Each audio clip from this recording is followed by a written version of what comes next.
November 28th, 2005. On this day, I had a strange experience while undergoing a medical procedure to investigate what was going on in my heart. It wasn't particularly uncomfortable or painful.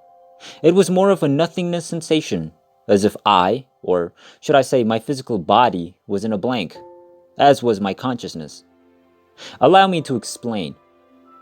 I was in a position known as a cath lab, having been prepared for a procedure known as a cardioangiography or cardioarteriography. I was lying on a very hard bed, and as uncomfortable as I have severe back and neck problems, I knew it had to be done. I felt quite relaxed and a little drowsy after not getting much sleep the night before. My cardiologist, Paul, is an extremely nice guy, and even though I was nervous, he put me at rest. I recall him inserting the catheter or catheter leads into the vein in the right groin in order to thread it up to the femoral artery towards the heart, and it hurt like hell. I took a few deep breaths, and it wasn't as terrible after a few minutes. The worst part was that I couldn't move, or should I say, wasn't permitted to move. I was admonished by Jane, the main cardiology nurse in attendance, for reaching up with my left hand to scratch my nose, which had gotten incredibly itchy, as it would, of course, when you're not allowed to move. "Irene, you're immobile. What's the matter?" she was curious. I apologized, but my nose is itchy. She then scratched my nose for me and told me that was my last scratch. I had to remain completely motionless. This is when I agreed to the surgery and hoped that neither my nose or any area of my body would get itchy till it was over. I took a long, deep breath in. I was completely oblivious of time periods during this process, although I do recall Paul, Jane, and the other nurse casually discussing when the catheter had passed through a specific location. I couldn't see the displays that were tracking the catheter's progress, but I was aware that photographs were being taken. At some point, Paul informed me that he was about to inject some dye into the vein in order to capture clear images of the arteries, and that I would feel an uncomfortable sense of heat for a brief period of time. I was told to relax and that this sensation would pass quickly. I took another long, deep inhale, but this time, I wasn't prepared for the heat that engulfed me. It was like if my entire body had been immersed in a scorching, hot bath with no cool water poured in. It was a bit of a shock to feel such heat all over me and all at once. Again, as the doctor knows best, it did subside, and that's when things started to go wrong. As for time frames, as previously said, I was completely ignorant, most likely owing to a lack of sleep the night before. The disturbing side, though, was that I had a premonition, or should I say a dread, regarding this minor treatment, which I cannot exactly describe. I did, however, tell my sister the day before that if anything should happen, etc., etc., and I also told my husband that I was concerned. In order for the test to take place, I let the intellectual half of my awareness take over and stop being silly. So, we've had the contrast dye injected. The hot, awful sensation has passed, and then all hell breaks loose. My body had a very immediate reaction that felt like nausea, but 100 times worse, emanating from the pit of my stomach and surrounding me so swiftly that all I could say was, "Paul, I don't feel very well." "Hold on, Irene. We're almost there," he said, a little urgently. I felt a strange backward and downward filling sensation, and then my entire physical body was vacuumed upward from the tips of my toes to the top of my head. It suddenly appeared to come to a halt approximately 15 feet high, and when I peered down, I noticed something peculiar. I wasn't scared, but I was curious because I could see me, or at least my head, encased in a black liquid blanket, with Jane on my right and the other nurse, whose name I never actually heard, to my left at around the level of what would have been my shoulders. Paul was standing to my right, at the level of my thigh, and we were all dressed in our surgical scrubs, all in vivid color, except for the fact that we were all surrounded by a black surround resembling a floating ink bath. While I was intrigued by what I saw, and recollections and scenes from the television show The Twilight Zone briefly entered my mind, I felt neither pain or terror. but rather a matter-of-fact sense of saying to myself, "Oh, there I am, down there. But, but how come everything is surrounded by black?" I'm not sure how long I stood there watching this, but the next thing I remember is Paul, my cardiologist, shouting urgently, "You're back, Irene. Take some deep, deep breaths from me, sweetie. That's the girl. Come on, hon. It's all okay now. Breathe deep for me." I compiled and took the deepest breaths I'd ever imagined. But I was also aware that when I exhaled, I sighed and groaned, as if my body had worked extremely hard. I had no idea what I'd gone through. It wasn't pleasant, and I wasn't in command. But there was no pain, no fear, just the kind of exhaustion you wouldn't wish on your worst enemy. Other than a general sense of flaccidity, there appeared to be no other major bad feelings. I was completely fatigued. Jane's hand is stroking my forehead repeatedly, and I immediately know that this was the first pleasant sensation I'd felt since entering the cath lab. The surgery was clearly the spark for the event I had unwittingly endured. I recall asking in a trembling voice, "Paul," at some point after that. "What happened, Paul?" Jane called out to him. I was curious as to what had occurred. "Tell her, Paul." "What happened?" she said.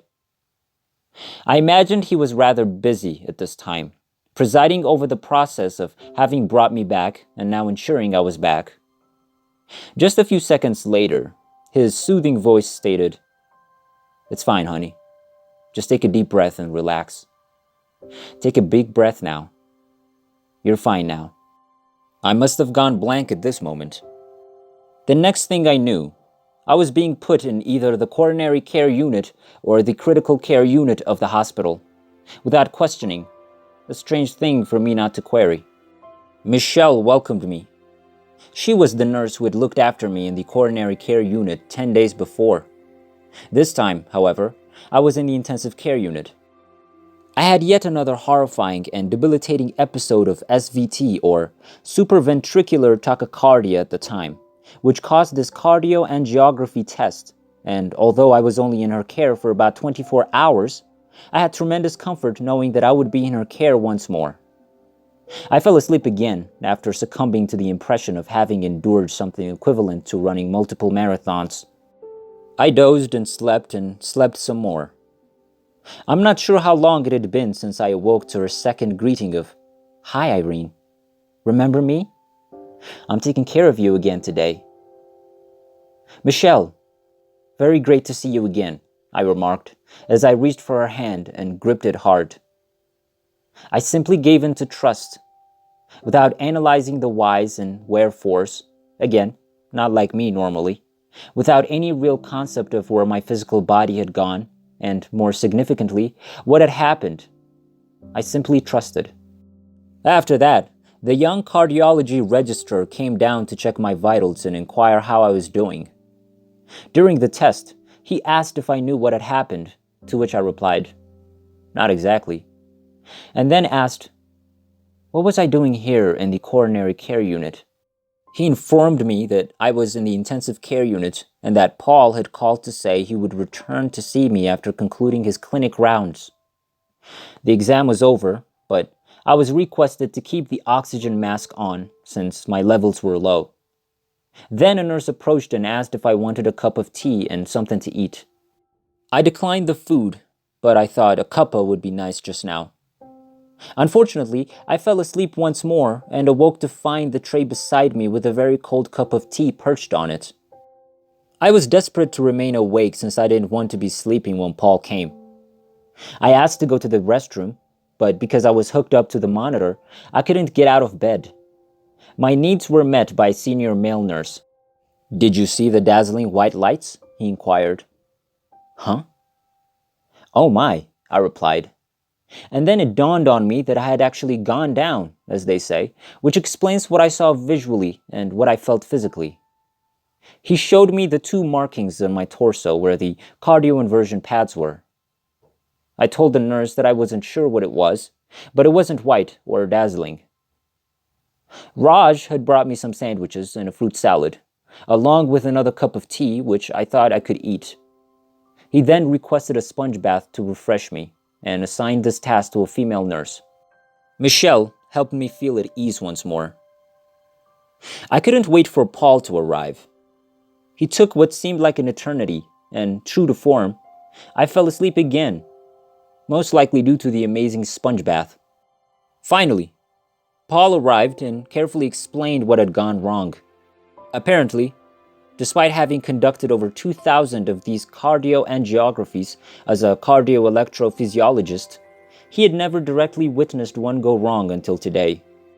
So this is a first for the both of us. He stated that when a specific location was injected with contrast dye, a section of the heart spasmed and tried to evacuate the dye elsewhere. It was then shoved into another part of the heart that denied access, and that's when my heart went into VF, or ventricular fibrillation. This is the rhythm the heart enters after a heart attack, and in my instance, my heart stopped and the team had to shock me back into sinus rhythm. Whoa, what wonderful news. I died for about 10 seconds, Paul clarified.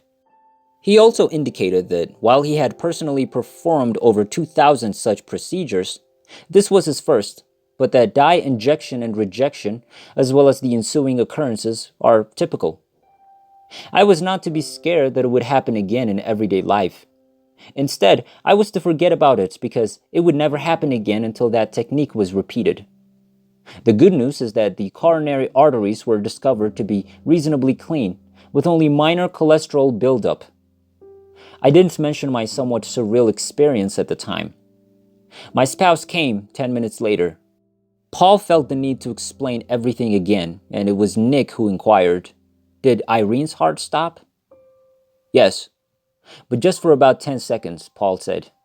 But she'll be okay now." I was to rest for the entire day, and when he returned in the evening, I would be able to be discharged if I felt okay, and he would give me a prescription for yet another anti-arrhythmic drug that I would trial for many weeks. After a few hours, Paul asked if I needed a certificate for my job, which I did, and he also recommended that I write a personal letter to my boss explaining some of my recent absences. I was supposed to rest for a few days before returning to this operation in around 3 weeks. After all the final checks were performed, I said my goodbyes in undying gratitude to Michelle, Richard, and Raj, and went to go home to my bed, filled with awe that today I was clinically dead for 10 seconds or so.